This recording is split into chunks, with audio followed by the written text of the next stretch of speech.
నంద్యాల జిల్లా నల్లమల అటవీ ప్రాంతంలోని సమీప గ్రామాల్లో చిరుతపులులు సంచారం కలకలం రేపుతోంది. వరుస దాడులతో ఆ పరిసర గ్రామాల ప్రజలు భయాందోళనకు గురవుతున్నారు. ఫారెస్ట్ అధికారులు చిరుతలను పట్టుకునేందుకు జల్లెడ పడుతున్నారు.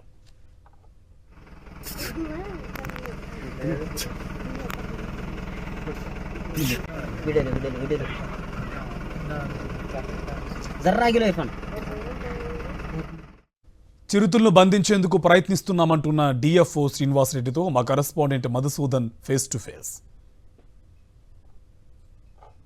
సిరివెల్ల మండలం పచ్చాల గ్రామంలో వంట చేసుకునేందుకు కట్టెల కోసం వెళ్ళిన ఒక మహిళ అయితే పులి దాడిలో కూడా చనిపోయినట్లు కూడా తెలుస్తుంది. అయితే ప్రస్తుతం మనతో మాట్లాడేందుకు రుద్రవరం సబ్ డిఎఫ్ఓ ఉన్నారు. సార్ చెప్పండి, ఇలాంటి సంఘటనలు జరిగినప్పుడు ఆ చిరుతను బంధించేందుకు ఎలాంటి చర్యలు తీసుకుంటారు?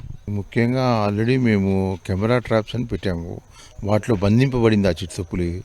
కానీ అది కూడా కాదు మేము అనుకుంటే చిరుత దాడి చేసినందుకు మేము మిక్కిలి చర్యలు తీసుకుంటున్నాము. ఈ కేజీలని బోన్లు పెట్టి దాన్ని పట్టుకోవడానికి ప్రయత్నిస్తున్నాము. ముఖ్యంగా శేషాచలం అడవిలోంచి తీసుకొచ్చి మూడు పులులను ఇసుక గుండాల లొకాలిటీలో వదిలిపెట్టి వెళ్ళాము. దాని గురించి మేము స్టడీ చేస్తూనే ఉన్నాము. మహిళ చనిపోవడం అనేది ఇది మొదటిసారి.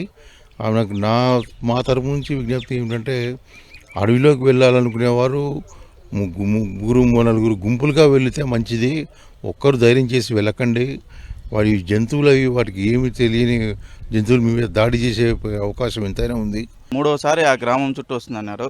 అది వచ్చి అటాక్ చేసిన తర్వాత ఎలాంటి చర్యలు తీసుకున్నారు? కెమెరా ట్రాప్స్ పెట్టాము. దాన్ని బంధించడానికి బోన్లు కేజీలు ఏర్పాటు చేశాము. తర్వాత సిబ్బందిని అది అప్రమత్తతో ఉండమని తెలియజేస్తున్నాము. 10 మంది ప్రొటెక్షన్ వాచర్లు అక్కడ ఉన్నారు. ముఖ్యంగా పచ్చెల్ల గ్రామ వాస్తవ్యులు అడవిలోకి వెళ్ళవద్దని మేము హెచ్చరికలు చేసినాము. ప్రధానంగా చెప్పండి, ఏదైతే అటాక్ జరిగిందో మహిళ పైన చిరుత, అక్కడ ఉండే ప్లగ్ మార్క్స్ కానీ అక్కడ ఏమేమి సేకరించారో, అది చిరుతనే దాడి చేసిందా లేకుంటే ఎలుగుబంటి దాడి చేసిందా, ఒక అంచనాకి ఏమైనా వచ్చారా? నిన్న జరిగిన సంఘటన గురించి ఈరోజు మాకు దర్యాప్తులో తెలిసింది ఏమంటే అది చిరుతపులి అని తెలిసింది. పద్మార్క్స్ తీసినాము. అవి కూడా తర్వాత బోన్లు పెట్టాము. తర్వాత పట్టుకోవడానికి ప్రయత్నిస్తాము. మళ్ళీ దాని మీద చర్య తీసుకోవడానికి మేము పై అధికారులకు విన్నవించుకొని రిపోర్ట్ చేసినాము. చిరుత యాక్టివిటీస్ ఏదైతే మనుషులకు రక్తం మరిగింది, నెక్స్ట్ కూడా మనుషులనే టార్గెట్ చేస్తుంది, మిగతా జంతువులను టార్గెట్ చేయడం అని తెలుస్తుంది. అది నిజమేనా?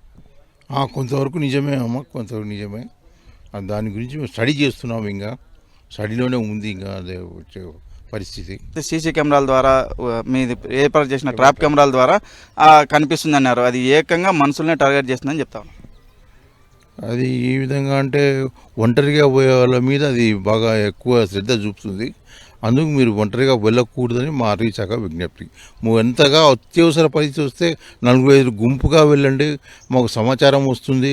తర్వాత మేమేమైనా చర్య తీసుకోగలము దాని మీద అనేది మీకు విజ్ఞప్తి చేస్తున్నాం. అయితే ఫారెస్ట్ అధికారులు చెప్తా ఉన్నారు, ఒంటరిగా అటవీ ప్రాంతంలోకి వెళ్తే వన్యమృగాలు దాడి చేసే అవకాశం ఉంది, వెళ్ళకుండా ఉండేందుకు కూడా చూసుకోవాలని చెప్తా ఉన్నారు. సమీప గ్రామాల్లోని ప్రజలు అప్రమత్తంగా ఉండాలని హెచ్చరిస్తున్నారు. ఇప్పటికైనా ప్రజలు అప్రమత్తంగా ఉండాలి. ఆ పులిని బంధించేందుకు బోన్లు ఏర్పాటు చేశాము, ట్రాప్ కెమెరాలు కూడా ఏర్పాటు చేశాము. తమ సిబ్బంది ప్రొటెక్షన్ వాచర్లు ఎప్పటికప్పుడు ఆ చిరుతపులి కదలికలను గమనిస్తున్నాయని చెప్పేసి చెప్తున్న పరిస్థితి. వీడియో జర్నలిస్ట్ అరవింద్తో మధు, సాక్షి టీవీ, నంద్యాల జిల్లా.